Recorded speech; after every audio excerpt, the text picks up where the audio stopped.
How's it going, YouTube? So today we are taking a look at my 2006 F250 that I bought from auction, and I have no idea how many miles are on it. You turn it on, and this light, nothing comes on. Fires right up, runs well. It's a great little car. I just have no idea how many miles are on it. And I'm probably going to sell the truck, so I'd like to be able to disclose the mileage. Now, what I was seeing online was people were saying it's like $200 to $400 to get it rebuilt. And I saw one video that talks about on the back of this, there's a cold solder joint that sometimes goes bad. So I'm gonna get in here, and I believe we can just pry this. Yep, I started doing it earlier, but pry all this out and try to get this cluster pulled out, and we'll see if we can't get it fixed. I got this pulled out, and there's two 7mm bolts on the top, two 8mm bolts down on the bottom. I got all those out. I didn't fully take this off because there's an aftermarket wiring piece here that the company put in and just a ton of plugs. So I did unplug the ones on this side so I can flex it more, but I'm going to try to get this out without taking this whole shroud off. If I have to, I will. Now I'm just going to kind of try to work on pulling this forward and trying to wiggle up the gauge if it'll move out for me. I ended up getting that to fold out of the way with all that stuff still plugged in, so whatever. I also found out that whatever that aftermarket switch is isn't completing a circuit, so that's fine. And then I just flip this up on top. On the bottom, there is the shifter piece. So I did find out that that just pops out apparently. But now looking at the back of the shifter, so this is the driver's side of the shifter, because all I did was just fold it up, or the cluster. This little guy down here, that looks kind of pointy right there, is the one that I was told in a previous video handles it. So I'll go ahead and try to drop just a tiny smidge of solder on there and see if it lights up. Have my soldering iron down there.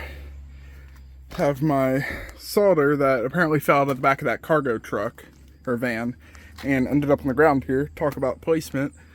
So once this heats up, just dab a little bit of solder on that one we talked about, and hopefully it'll light right up. So this angle right here was definitely the best angle for me. I could just kind of drop this down, and over there we see that I have a nice bead of solder on it. So let's go ahead and just put the key in the on position and we'll see. Not even gonna lie, I had very low expectations of that actually working, but that's lighting up. It's saying door ajar and TBC fault.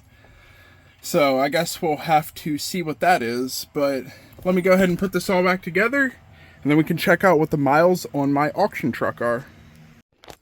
As an added bonus, I found the other side that had the piece missing, and I went ahead and just redid the first side because it popped off.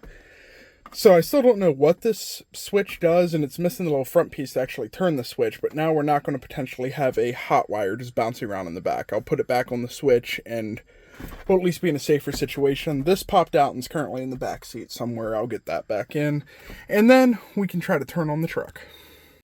The other thing I found out while I had my dash disassembled that was great to know is if you reach up under here and feel back of this plug, there's nothing plugged in.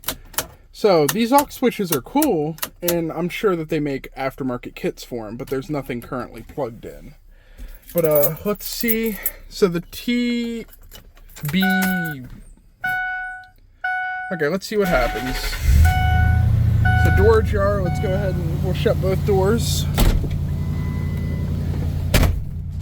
TBC fault, check trailer. So it's and what I was seeing online was often it's a fuse. That's this trailer brake control fault. We'll see.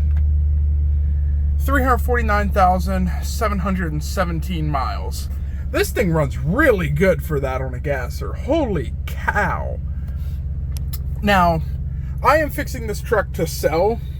So obviously I was hoping this was very low mileage. But at the same time, I do not want the person who buys it for me to think that they're buying a truck with average miles and then come to find out there's something like this where the miles are way up there. So that's part of me buying a truck from auction, and that's totally fine. I have no problem with that. We'll see if I still make a profit at almost 350,000 miles on this truck. The other thing I wanted to say is, while this was off, it was still working, just the display was not. So according to what I found online, the odometer still works. You can still read it with certain scan tools. It just doesn't display. But now we have it displaying, so now we know. So that's where we're going to end off this video. Truck now shows its mileage, which is higher than we were hoping. That's what you get with auctions. And we now know that the trailer brake has some communication issue going on. Looking it up online, it could be a fuse, it could be water in the connector in the back, or they were saying it could be some internal things, about $100 to ship off the module and have it fixed, or there's some walkthroughs to doing it online. So I'll go through, check the easy stuff, and if you see a video on it, then I guess I'm fixing it. But until next time, YouTube.